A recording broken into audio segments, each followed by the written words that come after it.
I'm good. You're good to go? All right. If you're good to go, then I'm good to go. Just make sure. I'm good. Get that one? All right, cool. All right, we'll get this show on the road then. I'm Richard, one of the co-founders of Escarpment Labs. We are a yeast company based in Canada. I'm going to explain why I'm here and what we've been doing with trying to research and understand better farmhouse yeast, and that of course includes kveik, yeast that's indigenous to here.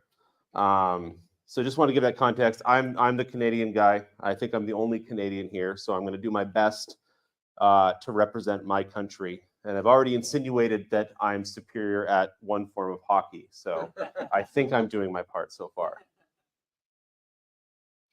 Okay, so that's why I'm here. Why are you here?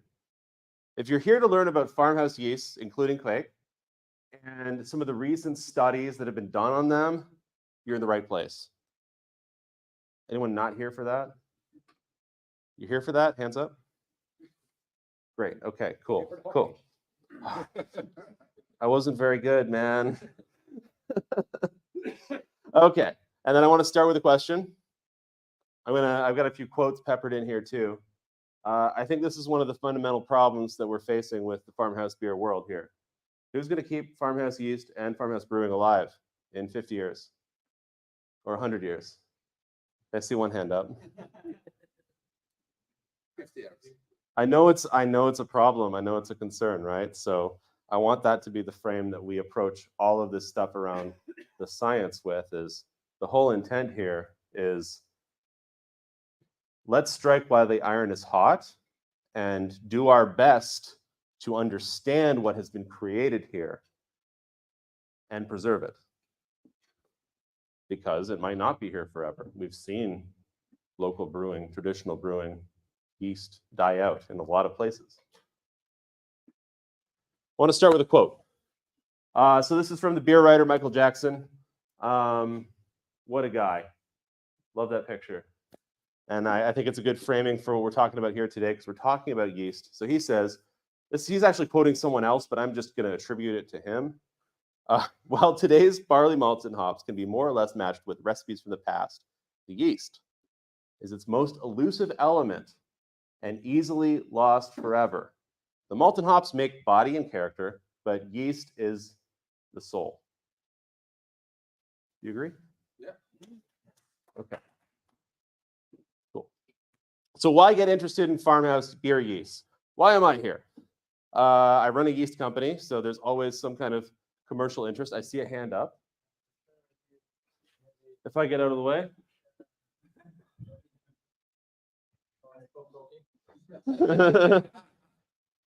Okay. Well, I'll do my best to move around so you can see the slides. Sorry?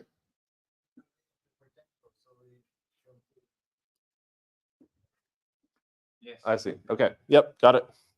Why get interested in farmhouse beer yeast? Number one, preservation. If we don't save and study the yeast now, they might be lost. We've seen that happen in a lot of places. We're very fortunate that there's surviving traditional yeast here in Norway, but in a lot of other places, it's disappeared. Diversity. Having these resources, having these different types of yeast can lead to diversity, both in the genetics of the yeast and also in terms of what that means to a brewer, in terms of what can the yeast do for flavor? What can the yeast do for function, like temperature, stress tolerance? As we'll talk about later, Some of these farmhouse yeast can be quite exceptional at these. And then just general discovery. So one of the reasons that I'm interested in this stuff is that it's very rare that as a scientist, you get an opportunity to really discover something new. Most scientists work on what I will call incremental science. You're just learning a little bit more about something old. Studying farmhouse yeast for me has been an opportunity to make more of an impact, I would say, because you basically get the opportunity to pioneer a new field of study, sorry. No one was really putting a lot of work into studying farmhouse yeast until we got interested in it, and it's created a lot of interest, and now there's a lot of different researchers and commercial companies that are interested in this topic. So we're fortunate that we were able to get in early to study this stuff, and it's created a whole field of interest, which is really exciting, and that's going to help keep this stuff alive.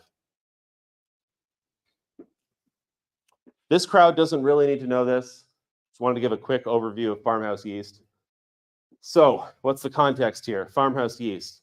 The only place to buy yeast before the 19th century or so was basically directly from brewers or from distillers, right? You didn't have yeast companies like Escarpment Labs or White Labs or Fermentis or Lallemand to buy your yeast from. You just had the local brewery, the local distillery. So not quite as many options.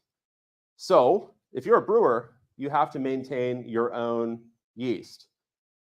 Farmhouse brewers and commercial brewers would have their own yeast that they would reuse continuously and try their best to keep alive. And then if you're in the right place, if it goes bad, you can borrow it from a neighbor. So if we look at yeast in general for the last several thousand years of humans making beer, what we do now in the present age is very, very new and very, very different from how we would have managed yeast for the vast majority of human existence. About 150 years ago, we developed pure culture methods, basically the whole field of microbiology. I'm a microbiologist. I think it's a very powerful tool, but at the same time, it has limited us because the first thing we did when we developed microbiology tools, almost like the first thing we did, as soon as we could isolate yeast, there's some guy at Carlsberg who was like, what if we just go down to one? What if we simplify this? Like, and that was the first idea they did. And they did it. And they at the end of the day, that made their process easier and simpler. And that became the zeitgeist. That became the framework for how yeast is managed, basically for this following 150 years, with exception to some places like England, where some of the brewers have kept alive multi-strain yeast cultures, and of course, farmhouse brewing. So how does farmhouse ale compare to industrial beer? What we think is that farmhouse, I've basically just stolen this from Lars.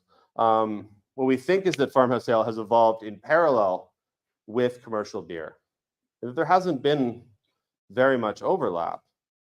You can see at some point, some traditional beer becomes commercial beer, becomes industrial beer, and a lot of the modern, even microbrewery, home brewery trends really follow that industrial brewing path, which has been reduced. It has been simplified. It's based on pure culture yeast. It's based on fairly standard mashing and boiling techniques. It's based on a very standard bill of materials. You've got hops, you've got malt, you've got yeast, you've got nothing else, right? But we know there's a separate world. There's a separate path here. Farm ale continued to survive. It didn't survive everywhere. It died in a lot of places, but it did survive, including here, Hornedal, here in Western Norway. So what's different about it? Again, this isn't really a surprise to this audience. Farmhouse brewing is more diverse. I will say that, period. In terms of method, in terms of ingredients, there is more diversity, and it's worth celebrating. You have different yeast strains, like you have different mashing techniques. You can boil the mash, you can bake the mash, you can turn it into a stew, you can do whatever you want. You have different boiling techniques, or if you're here, no boiling at all. You don't need it. Lots of options. You have diverse lautering, filtration techniques. You have other ingredients in that recipe that aren't just hops. Like you have juniper, you have myrtle, you have all sorts of other things. And different ways of serving it compared to modern beer as well. As you taste here, you know, most farmhouse beer is not intended to be as highly carbonated as industrial beer, because the ability to make beer with that level of carbonation is a relatively modern invention. So, zeroing in on the yeast, because that's what I'm here to talk about, what are the benefits of farmhouse yeast to a brewer? So this is stuff that was known, but not very widely shared. So one example is we knew, before even studying farmhouse yeast, that farmhouse brewers are fermenting hot. That's known. There's some aggregated data here that really helps to illustrate that most farmhouse brewers are fermenting quite warm compared to industrial brewers who would be scared fermenting over 25 Celsius. We know the fermentations were fast. That's largely a product of it being quite warm, but also pretty impressive. When you go and you ask a commercial brewer, how long do your fermentations take? They're probably going to give you an answer, depending on the type of beer they make, somewhere from 5 days to 14 days. And then you have farmhouse brewers saying, yeah, it's done in a day, it's fine. That's very different. Another thing that's interesting about farmhouse yeast is that they can handle drying. They can handle storage between batches. If you look here in Norway, as we know, beers weren't made every day or every week. You know, you might brew for 2 or 3 times a year. You might brew for weddings, funerals, and Christmas, right? So you have to have yeast that can survive between batches. That alone is special because a lot of the modern industrial brewing yeasts, including lager yeasts, don't stand up very well to the drying process. It's a pretty big difference. So, where were we at 8 years ago when we started looking at this stuff? This is a good sort of background. So, there's this landmark study out of Belgium, great team of researchers that did this study. They sequenced the genomes of a bunch of different yeast strains, including a lot of beer strains, and they were able to separate beer yeasts, ale yeasts, into different subfamilies. And what they found was that when they look at the genomes of the beer strains, they actually separate into subfamilies that correspond to geography. So there's a Belgian group, there's a UK group, there's an American group, there's another weird Belgian group. And that alone was kind of an impressive finding because there had been very little research done on beer yeast. And you could actually see that industrial beer yeasts have evolved based on where they've existed, right? And that kind of makes sense. You know, if you're a brewer in Belgium, you're more likely to get your yeast from another brewer in Belgium. Same thing for the UK. That was a really, really useful study. I think one of the problems that it showed was that, well, if all of our beer yeasts are in these families, we're actually not working with very much diversity because we've just followed one small path of evolution of yeast to make our beers. At the same time, I was like finishing up grad school, by the way, so I had a lot on my plate, but I was also like religiously following all of the homebrew stuff that was going on the internet. I see all these blogs about Kvike, including Lars' blog, gaining a lot of interest. What's the deal with these yeasts that are hot, that are able to ferment hot, that are able to ferment fast, and produce really interesting flavors? You know, from my own perspective, I didn't really believe it at first, and I was just curious, as were many other people. Really, to me, this was kind of the early days of the interest in Kvike outside of Norway. So I pestered Lars Marius several times before he agreed to send me some samples. as long as I agreed to do some research. And I hope that I have fulfilled that promise at this point, because we've done a lot. So this was my first Kvike encounter. I received these samples in the mail in plastic bags from IKEA, flakes of yeast and some liquid samples too. I'm like, okay, that's interesting. Fine, let's rehydrate it. Let's see how dead it is. It turned out to be mostly alive. So those are mostly alive yeast cells. I'm like, okay, this is interesting.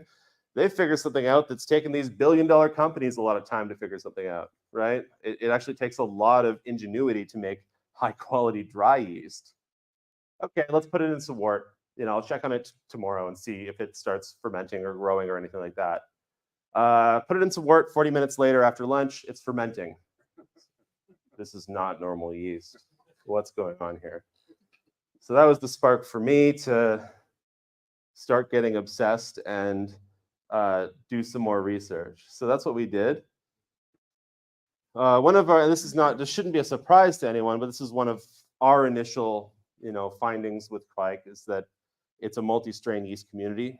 That's not common because for the last 150 years, our standard approach to brewing and yeast management has been you use one strain.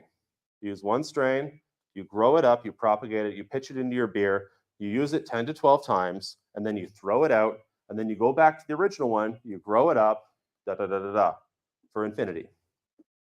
This already breaks that by being a multi-strain community that's repitched indefinitely. That's fundamentally different from how yeast is now managed in 99.9% of beer production in the world, right? We have these communities of yeast. It still remains an open question of how many strains are in an individual Kvike culture, but in general, it can be quite high. And in general, I would argue that there's more genetic diversity in Kvike than there is in most conventional industrial beer cultures. So multiple strains, not just one. So digging in more, doing a lot of different things, we got to our first scientific paper. So this came out in 2018. So that's already 3 years of work, by the way, to get to this point. But I'm really happy with that because it did have a big impact.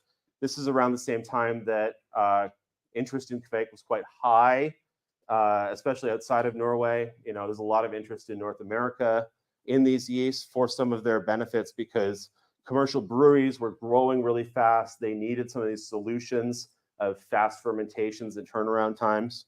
So it aligned really well with what the industry needed at the time. But there was a total abject lack of knowledge in the industry. The yeast were available, but no one knew what the hell they are or how to use them. So we tried our best to provide some of that information. And I'm not throwing those metrics out to pump us up.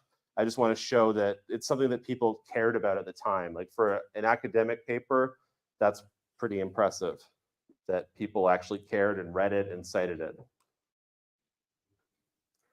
So what did we actually find? We did some genome sequencing because the first time we submitted the paper, it was very harshly rejected. So if you very harshly reject me, I usually am very motivated to prove you wrong. So that's what we did. We went and we sequenced some of the strains. And what we discovered is, at the end of the day, we made our paper better. We did discover that it looks like Kvike is a distinct genetic group.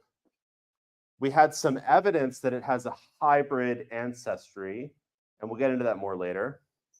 And we also did a lot of different fermentation and stress tolerance tests to look at, is it actually faster? Is it actually more stress tolerant? What kind of flavors can these yeasts make, right? How could they be used by brewers in other contexts, but also, what's unique about them compared to the yeast that we're using industrially? So by the way, I also wanted just to highlight this, just to humble myself. Michael Jackson figured this out 31 years ago. And I love this quote too, of him smuggling yeast through the airport in Bergen. So Michael Jackson, the famous beer writer, basically, I think, invented what became the modern, craft beer movement. Back in 1993, went to the Voss area, met some farmhouse brewers, interviewed them, brewed with them, brought yeast back, brought Kvike back to the UK, and a brewery actually brewed several batches with it, but it didn't catch on. So this is also kind of interesting because this could have caught on 30 years ago and didn't, right? So we're not inventing anything new. It just happened to be right place at the right time. Though I might be mad, I did not seem to be a terrorist. So we were able to add to that list of benefits with actual science. We were able to find that Kvike yeasts have higher stress tolerance. They can grow at a wider range of temperatures. They can handle high alcohol content. They can ferment faster. They often have really nice traits for modern brewing as well, like the flocculation. So a lot of useful stuff there. And interesting flavor profiles. So we're able to measure what flavor compounds are produced by the yeast and make some predictions about how they can taste. So things like ethyl hexanoate, which is like the pineapple aroma, the pineapple ester in beer. I've heard a few people talking about pineapple out there. That's what this is. It's this molecule. And some of these other ester compounds that have a really nice fruity complexity. Kvike yeasts punch above their weight in terms of producing specifically these aroma compounds. They're really, really good at producing these aroma compounds in abundance higher than most conventional brewing yeasts. So that's one example of how Kvike is different from conventional yeast. I also like this quote. So this is from we sent Kvike to a brewer probably 2016, 2017. We just brewed an IPA, and I'm convinced you have a genetically modified Vermont, and the Kvike story is a genius load of made-up bullshit. I wish I was that good at engineering yeast, but I'm not. This is natural stuff. So we're skipping forward 4 years because a lot more research happened in that time. One of the key points I want to make is that research takes a frustratingly long amount of time, especially if you want to publish it in scientific journals. There's an extra layer of administration and bullshit that you have to go through to actually publish a journal article. But I think it is worth it for something like this because it's important to get this into the public record, and someone 100 years from now can read this and see the science that we've done. So this was the next Kvike paper that I was involved in, where another student at the University of Guelph picked up this Kvike topic and really dug deep on the stress tolerance specifically. So that's Barrett Foster. That's the first PhD in Guelph, at least from Canada. I think maybe there's been a couple in Norway. PhD in Kvike, sorry. So what are the key findings of that paper? Once Barrett dug deeper, what he found was that, well, first of all, when we stress test Kvike, they do in even more temperatures, even more stressful environments, they do continue to hold up in terms of comparison to other brewing strains or industrial yeast strains. Another thing that he found was that, I think a key finding was that the Kvike strains accumulate this molecule called trehalose, or trehalose. Trehalose is a sugar that the yeast makes, and it serves another purpose because when that sugar stays inside the yeast cell, it serves to protect the yeast cell against all sorts of different stresses, including heat and including drying. So he was able to link accumulation of trehalose in the Kvike yeast to tolerance to temperature and tolerance to drying. So that's a likely explanation for why Kvike is able to do a lot of the things it does in terms of handling high temperatures, handling drying, all these other things. I thought this was a better example to show versus just like a shriveled up yeast and then a living yeast. This is a plant that uses the same mechanism. The Rose of Jericho, or the resurrection plant, also accumulates a lot of trehalose. And so this plant can basically completely dry out and look like a brown, shriveled up shrub. But if you hydrate it, if you give it some water, it comes back to life right away. And that's essentially the same thing that's happening with the dried kvike. And that's why some of these dried kvike samples can survive for years and years and years. And as some of you know, you take that, you put it into your starter, and it's bubbling away in a few hours. So that's likely what's happening. So then we skip forward again 2 more years, 2024. So this is what I'm hoping to talk a bit more about today, is our 2024 paper. We cast a bit of a wider net. We looked at a wider range of European farmhouse brewing yeasts. So that includes kvike. That also includes other farmhouse brewing yeasts from Norway with different names. It also includes some strains from the Baltics. Again, one thing I want to hammer home is that research is frustratingly slow. This work actually started in 2017. We went and did some sequencing of some new strains, 2017. And we didn't finish it until 2024. And obviously it's a side project, but at the same time, it takes a long time to get the research done, especially when you're doing things like whole genome sequencing, where in 2017, it was quite a lot more expensive than it is in 2024. So we were able to accelerate that research towards the end, simply just because of technological changes.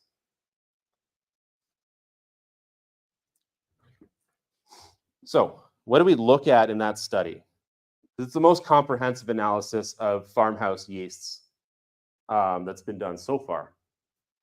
We looked at not only kvike, which you can see there in the orange on the left-hand side, but we also looked at yeasts from other parts of Norway that have different names, like gong and bærum. Pardon my pronunciation of everything Norwegian, by the way, because it's not very good. Just bear with me.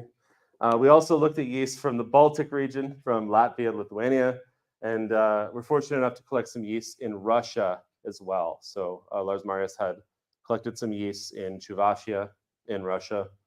So threw them all in and said, okay, what are these and what can they do? That's basically the premise of the study. So if you want to know, there's the list. Probably easier just to look at the paper, but we had a good selection of yeast from different places. We also did include some African traditional brewing strains as well. But really, the first time that I've seen yeast from the Baltics, as well as some of these other Norwegian yeasts studied. Kvike had some additional studying happen since our initial publications, but the first time we've really looked at some of these other farmhouse yeasts. Also just want to show some pictures of some of the people who contributed yeast and kept them alive. So I'm sure many of you know Sigmund. I also just love looking at pictures of farmhouse brewing stuff. So this is like semi-selfish. There is Skrindo. So that's another, I think I pulled this from the blog of him cooling the wort in the snow, which I've also done as a home brewer. So I just felt a lot of alignment there. And then also highlighting the Russians. So, one of the key differences between Norway and Russia is that in Chuvashia, it's women brewing. So I know we've had some other discussion in this Kornølfestival about the role of women in brewing and, a brew day for women and all that. Just want to highlight that there is traditional brewing by women, and that's actually more common than men in a lot of places, just depending on the culture and how frequently beer was made. And many more farmhouse brewers, some of which are sitting in this room today. Just look around the room. Okay, so what do we do in this study? One of the things I want to make mention of is that we do work with single strains in most of our experiments, simply because that's the way that things are set up for us. It would be great to go and look at the mixed cultures, but it's a lot easier to have controlled experiments with the single strains. So that has been our focus with most of our research with farmhouse yeast. But we were able in this study to do a fairly comprehensive screen of what can the yeast do in beer. So we did miniature fermentations, we measured sugar content after the ferment, we measured alcohol content, we measured aroma compounds like fruity esters, alcohols, etc., using fancy equipment. And we also did the genomic work. So There's a couple genome people in here, so I'm not going to get into too much detail, but I just want to make sure that I do you guys justice. So we did do genetic analysis as well. We do both whole genome, we do whole genome sequencing, which is really important. It gives you basically a picture of the whole genome of the organism. It's a lot better than some of the DNA fingerprinting that was done early on that I might have been talking about here in 2017. So we do one technology is called the Lumina. Those are short reads, a bunch of little chunks that you glue together with fancy math. And then nanopore, which is long reads, which are big chunks that you glue together and correct using fancy math from the small chunks. So you can really just look at it as like you're putting a puzzle together using a computer. That's what a whole genome assembly and annotation looks like.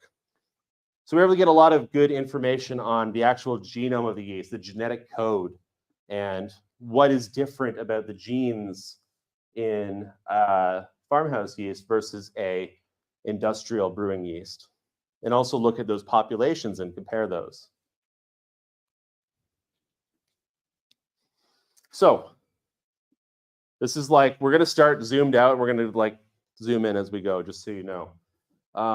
This is what the overall family tree of beer yeast looks like. I actually think it's very beautiful. This is the most common representation of it. If anyone wants to get that tattooed on their arm, let me know. I'll sponsor you. So we actually took all of these genomes from the farmhouse yeast that we sequenced. We plugged them into an analysis that would cluster them with all of the other 1,000+ yeasts that have been whole genome sequenced and built a big family tree from them. So doing that, we were able to show that the farmhouse group, which is here in pink, even when we look at 1,000+ yeast genomes, just like we saw before, it shows up next to our industrial beer group, but is distinct from it. We also have this mixed group that it has a lot of different yeast. It has farmhouse yeast, it has distilling, it has bread yeast, it has brewing yeast. It's just kind of a catch-all group. But this was a key finding because it showed that even when we include more strains, the farmhouse group is distinct and separate from the standard brewing yeast group.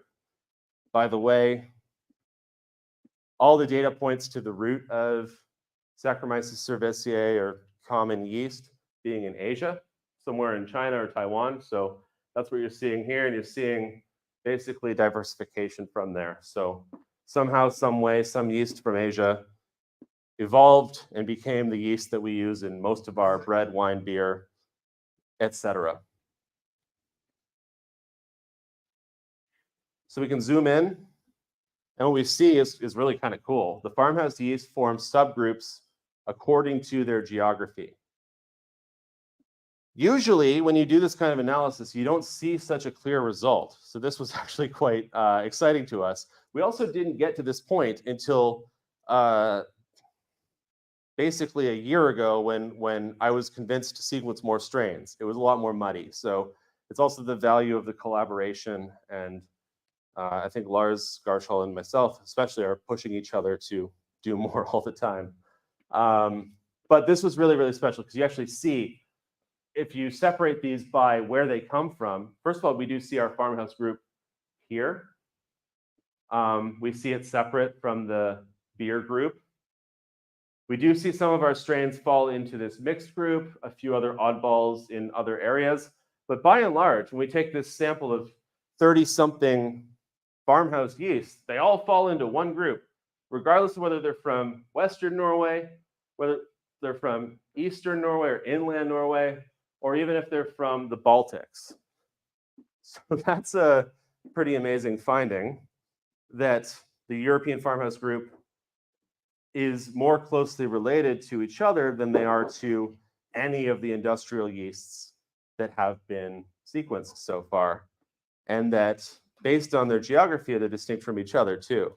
You know, like clustered together in ways that are different from yeasts that are called Gong and Böhm, even though they're in the same country. They're separated by a lot of mountains and glaciers.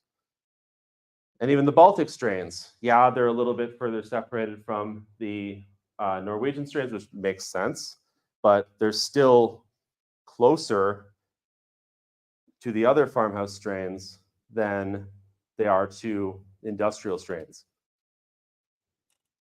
So what this suggests is that farmhouse yeasts are special, they are different, regardless of where they come from, and that it really does support the idea that farmhouse brewing, both in terms of culture and in terms of yeast cultures, has in fact evolved quite separately from industrial brewing in several different places.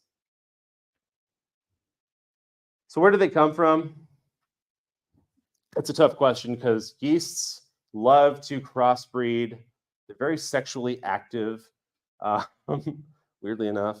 And so it becomes really hard to untangle what's gone on with the evolution of yeast.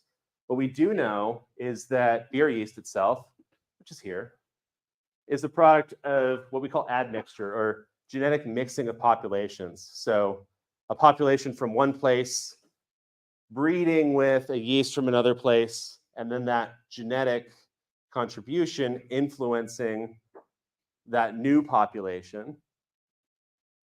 We already know that from other studies that some yeast from Asia at some point crossed into the originator of beer yeast and created beer yeast. So beer yeast itself, somehow, some way, started as something else, mixed with something from Asia, and became beer yeast. That's already kind of weird. That's not our finding, that's from a different lab. But what we found in our study is that it actually happened twice in Kveik. So we already have that original admixture. The thing that makes farmhouse yeast in Kveik different is that it happened again.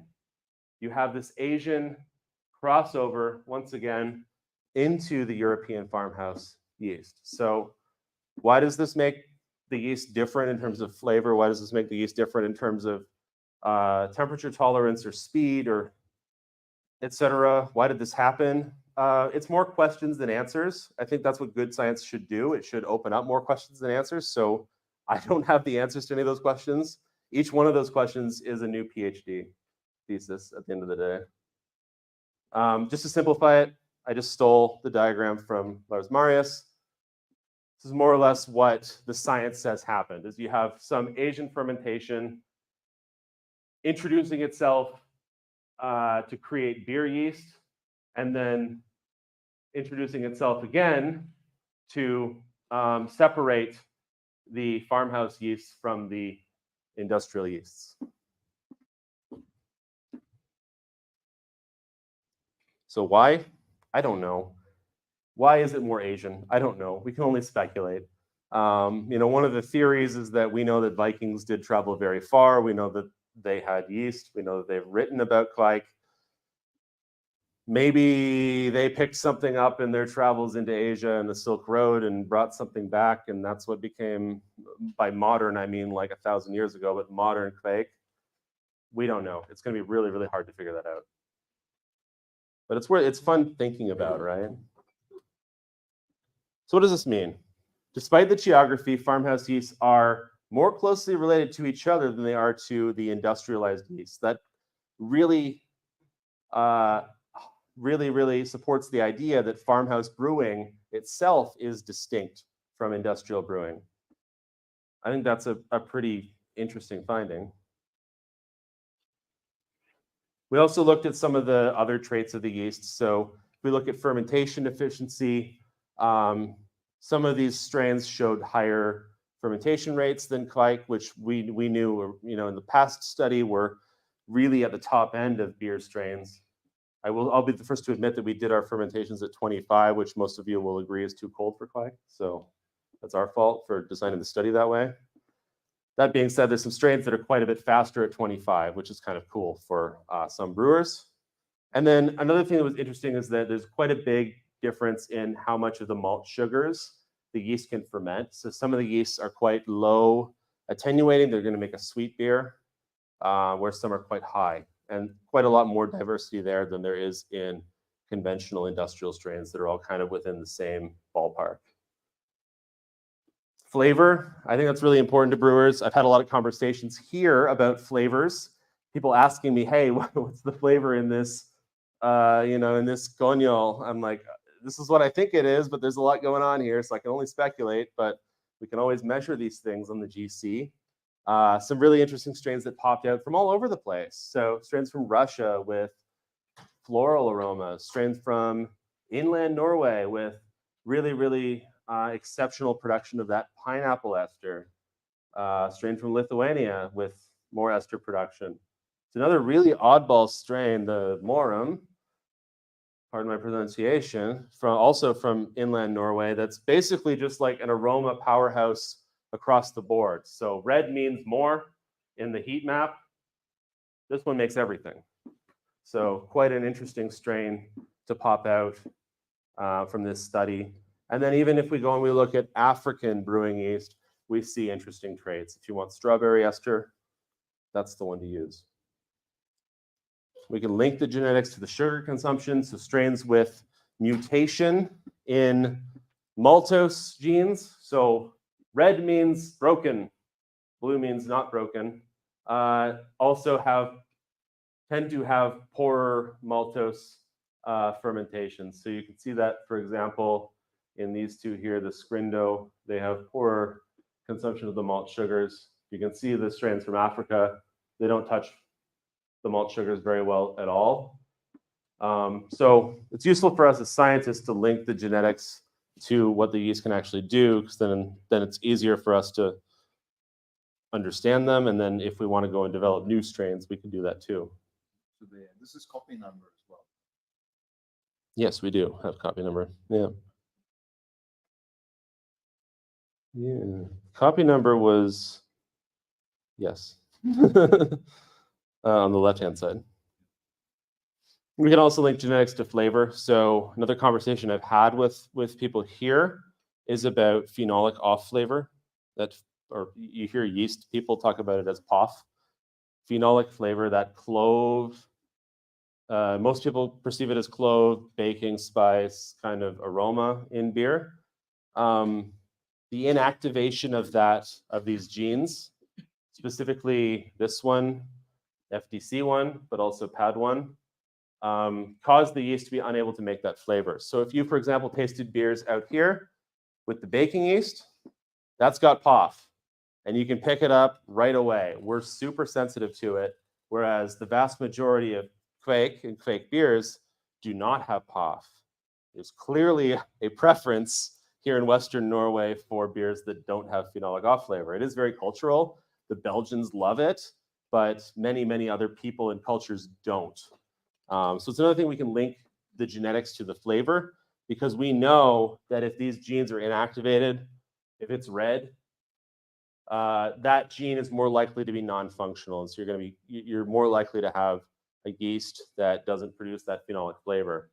So we do see some variation. We also see some like totally unique mutations, like this one, fairly unique to Kvik, not exclusively. And you do see, even within individual cultures, if you look at these two, this is from the exact same original farmhouse yeast. One strain is non-phenolic, one strain is phenolic. So quite a lot of potential diversity there as well. Okay, so what did we learn?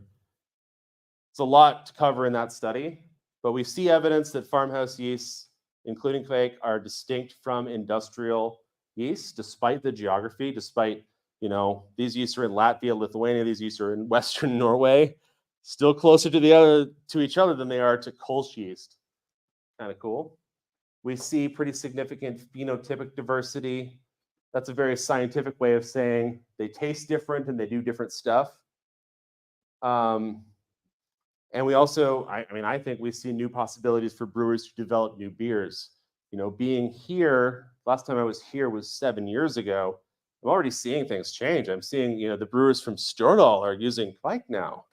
It's really amazing. So, not only on the industrial commercial side, I think you're also seeing some inspiration of farmhouse brewers, cross-pollinating ideas as well. I like this picture too, because this is a Kvik we collected, and the guy just brought it out in a Coke bottle. It's like, here you go. How do we preserve these? That's something I want to sort of close on. Is one of the key purposes I can serve here is not only the research, but also helping to preserve these cultures and make sure that we're able to keep them alive. Well, that's what it used to look like. Just get boxes from Norway every so often and throw them in the freezer. I actually organized this last year. I feel really good about that, but I didn't get a picture of it.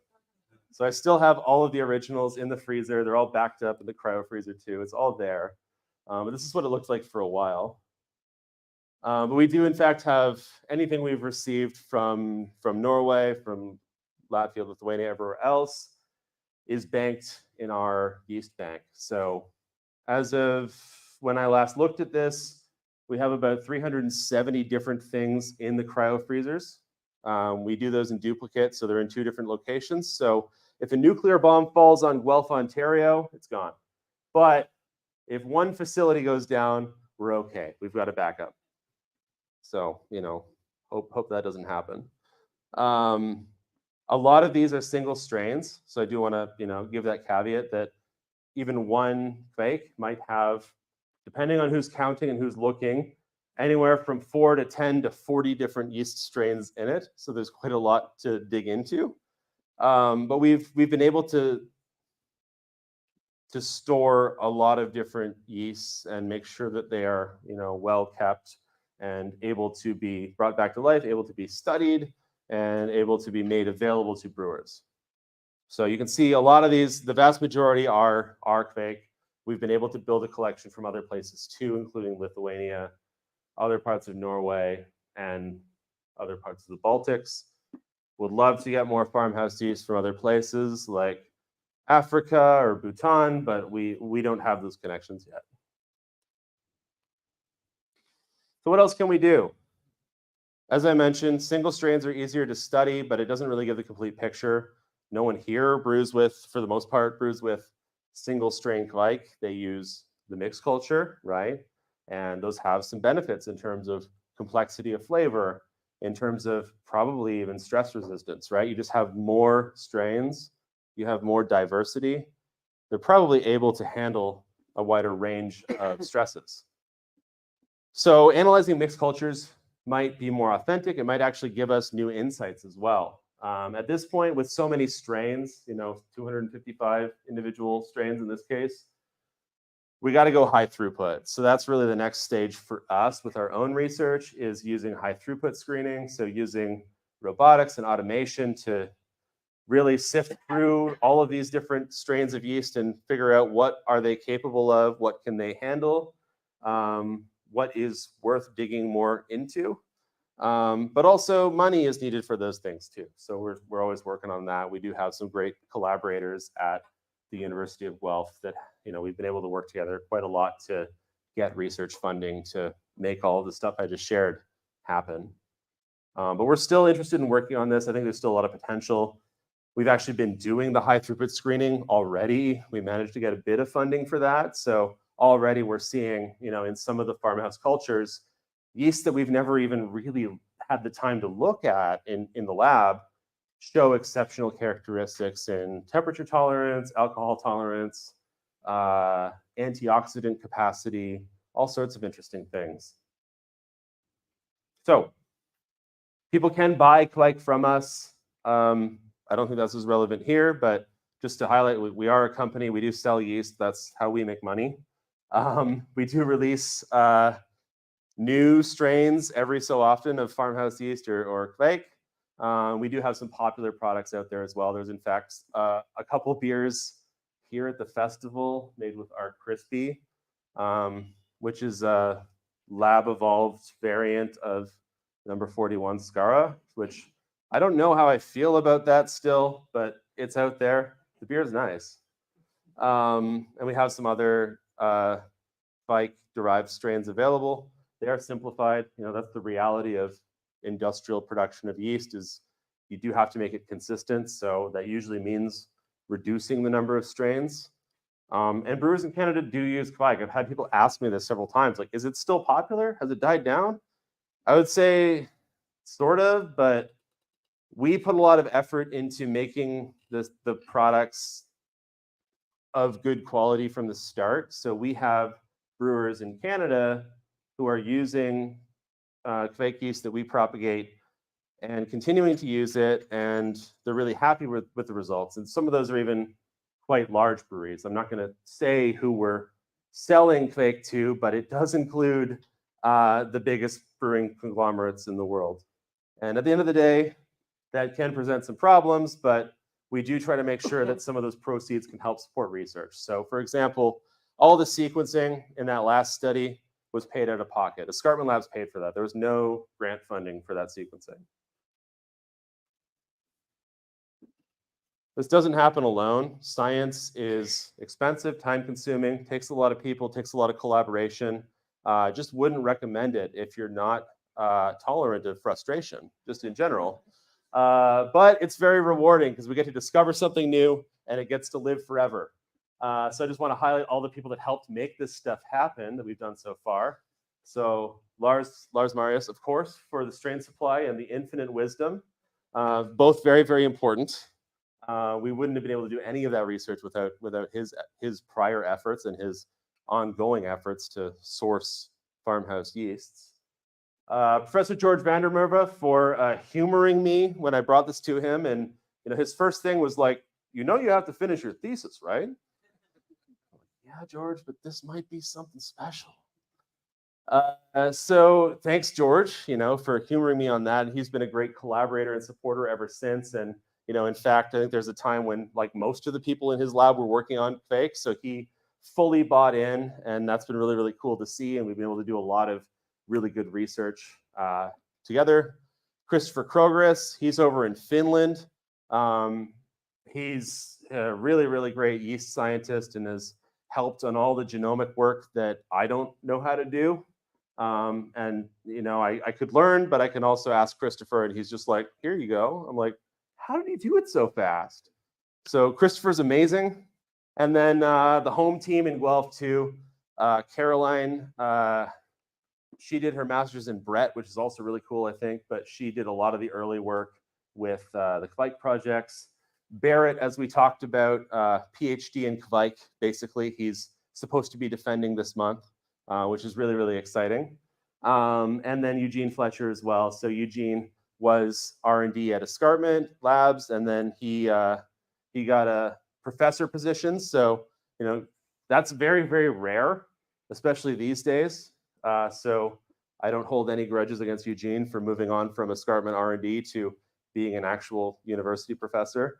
I think that's amazing. But he did a lot of the legwork in that final farmhouse yeast characterization project, did all the phenotyping, did all the GC, HPLC stuff. So big, big community, and also all the people that collected yeast as well. We have the guys in the Baltics, we have William, we have a lot of others in Norway that help to collect these. It's not just Lars, of course, he plays a big role here. Okay. Follow up. I want to finish this on one final quote. Also from Michael Jackson, because I think that's what helps to explain why this stuff's important. Why are we doing this? Why am I here? Why are we here? Why does this festival exist? Our first malt was our father's, Gerd said. Our yeast is and will always be our father's. It is his yeast and is still alive. When it gives us beer, it is like being with our father again. It means home and family and sociability. Anyone else feeling a little emotional? That's what this is about. We don't have the opportunity to connect this way. I never had this opportunity to connect with beer. Beer was just this thing that's made in a factory, right? So I think this is really, really important for us to put effort into and help preserve. That's it for me.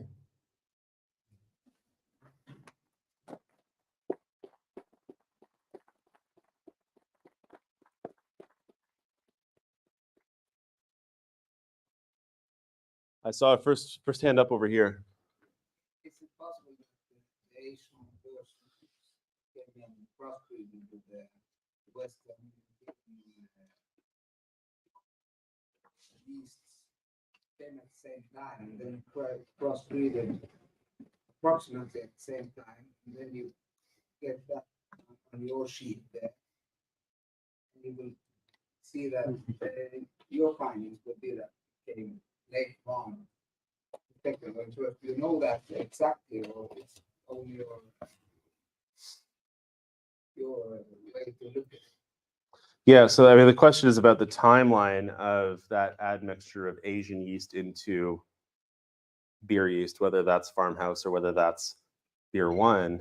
It's hard to say. I mean, you can, use some fancy math to give a timeline to these things, but it's often very misleading. We do have, events that we can use to calibrate these things, like with lager yeast, we know it's around the 1400s. Some other things where we can really calibrate the date, but it's really, really challenging. It could be that there was a period of really, really rapid change in beer yeast, 1,000 years ago or 2,000 years ago or so. It's really hard for us to say from the available genetic data. You don't know it exactly from your findings. It's only sorry. Yeah, well, we know that it's very clearly it's genetic. It's genetics from Asian strains, and we know that one happened after the other. But as for how far that's separated, it's quite hard to say because we don't have the strains in the middle as they were evolving. We just have this the modern yeasts, right? And we can only try to figure out this puzzle through the existing genomes. If we were to find a full genome of a yeast in a brew house from 800 years ago, that would really help here, for example. You said this Asian yeast was Tibet or something. Anyway, Asian. Is that because today you can only find this yeast in Asia, or you haven't found the yeast in Europe? Yeah, correct. So exactly today, that's a fair point, and that is an issue in some areas of just yeast genetic study in general. So the question is, you only find these in Asia today. That's correct. Like wild yeast or? Correct. Yeah. So what scientists can tell so far, I'm not involved in this. These are very smart people. Is that the most likely origin of wild Saccharomyces? The wildest Saccharomyces that has been found is in forests in China and Taiwan. So it's likely that the yeast originated in association with trees in that area. But yeah, we're limited to the samples we collect, right? I think he was asking about the Asian fermentation plague, Yeah, which is not wild, right? that's fair. Yeah. I mean, the Asian fermentation clade is not too far from the wild ones, but that's a good point too. Where did that group come from? It does seem like that's originating from Asia also, but there could be intermediates that don't exist anymore, right? Take like how like the hops we use in Norway, or at least here in Hornindal, is different, and also the barley was made here in this country, and now we buy it from different places. How does that affect the kveik? Does it change? So how do the hops and the malt affect the kveik? A lot of ways. I mean, if we look at beer and beer flavor, everything hinges on what else is in there, right? The yeast is dependent on the hops and the malt and the water for their food. So based on how the malt is made, based on what hops are used, what other ingredients are used, like juniper, that's where the yeast is getting their energy. So if you have a different type of malt, a different type of hop, other ingredients like juniper, that's going to influence how the yeast behaves. One thing we've seen with some kveik is they do have, well, first of all, quite strong flavor production, but also some of them have quite strong biotransformation. They can transform hop compounds. Maybe that is a result of them having to adapt to a certain type of hops or a certain type of juniper, for example. We don't know. So you can say that maybe the kveik is permanently changing from using all the ingredients. Yeah, I mean, any yeast that's continuously used, including kveik now, right? Because I don't think any farmhouse brewers have cryo freezers, right? Hands up if you do. Okay. it's always changing. So even with, you know, changing to different types of malt, different types of hops, the yeast is always going to have to adapt to that, and might be continuously changing for whether that's for the better or for the worse. It's one of the features and bugs of Saccharomyces is that it's really good at evolving fast. So it's always changing. So is this Asian yeast also in the Russian farmhouse yeast? Interestingly, no. So the Russian farmhouse yeasts were they were, yeah, exactly. They were the most, like, if we look at the genetics, they were more closely related to bread yeast. So that does call into question, are these true, you know, farmhouse yeasts, or are they, you know, bread yeasts that have then been readapted into beer? Kind of hard to tell. So can a yeast transform from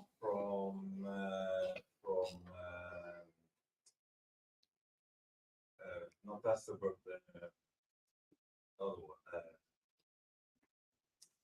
what you call it? The bread yeast, they produce esters and Phenol? phenols. Yeah, yeah. Can a yeast transform to not make phenols or? Yes, and it's happened multiple times in the history of brewing yeast. We know at least 2 times in industrial beer strains and several more times in farmhouse strains, including Clay. We don't know why that happens or how that happens. There's there's no way, you know, to just turn a yeast from phenolic into non-phenolic easily. It might just be that all of a sudden the beer has a different flavor and that brewer preferred it. But that remains a pretty major open question, as well as what actually has driven those mutations to change that flavor, because it's happened several times. And it's clear from the yeasts that are used in brewing that we like it, but we don't know why it happened or how it happened. That's another big mystery. So can it be that we tried yeast and that's why the phenol positive doesn't survive drying, or? No. Could be, yeah. I don't know. Well, it's certainly, the drying is a good hedge against contamination, because wild yeast might not be as tolerant. Bacteria might be not as tolerant, right? It is a good way to keep contamination at bay, because only, you know, yeast that are used to this process will survive.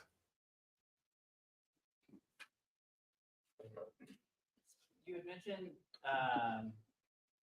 that you don't have necessarily the connections in Africa, for example, to look into this more, but is there any indication that, for example, Asian yeast and African yeast have as much diversity as we're seeing here in Norway with the white yeast?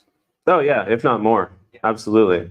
Yeah, and that, I mean, this is the thing, is what we know is limited by what we've studied, right? Certainly in Asia, looking at wild strains and fermentation strains, there's a huge amount of diversity. That probably is the same is true in Africa. There's just not been as much study done. There's you know, some that have been included in sequencing studies, but a relatively limited number compared to the number of, you know, European beer strains that have been analyzed, for example. So yeah, there's probably a lot of opportunity to go and look at different fermentations in Africa. There's a pretty huge diversity of grains and processes that are used, and that usually implies that you're going to see some, you know, different types of yeast adapted for different purposes as well. Lars, you got to go on vacation. Studying Europe is already hard enough. For the sake of my sanity, Africa is out of the book. How is the natural yeast going, for example, on hops or any other ingredient? And is there any correlation between the introduction of those, if they are in fact there, and when hops were introduced in Norway, for example? There's usually not a lot of yeast on hops. They can have some bacteria content, but typically don't see a lot of yeast on hops in the wild. So I guess the question is, like, are there microbes introduced by the ingredients? Yeah, I would expect that the fake, or, you know, the farmhouse yeast would outcompete most contaminants.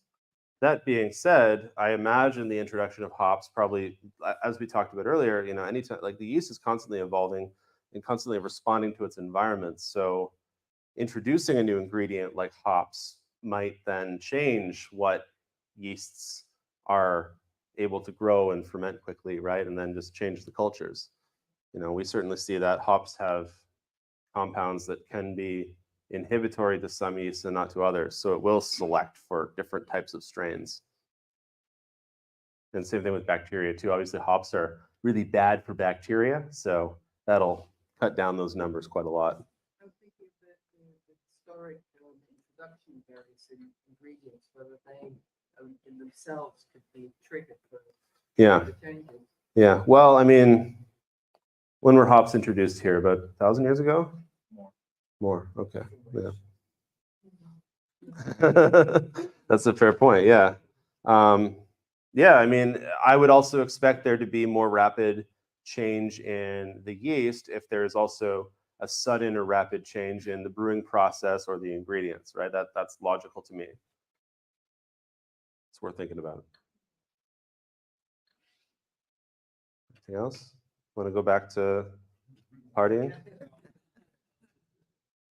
All right. Thank you so much. It's really, really an honor to be here.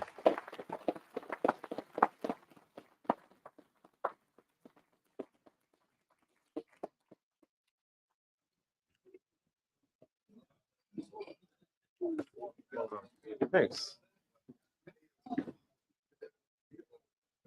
Now we have to think about a dozen microphones of you.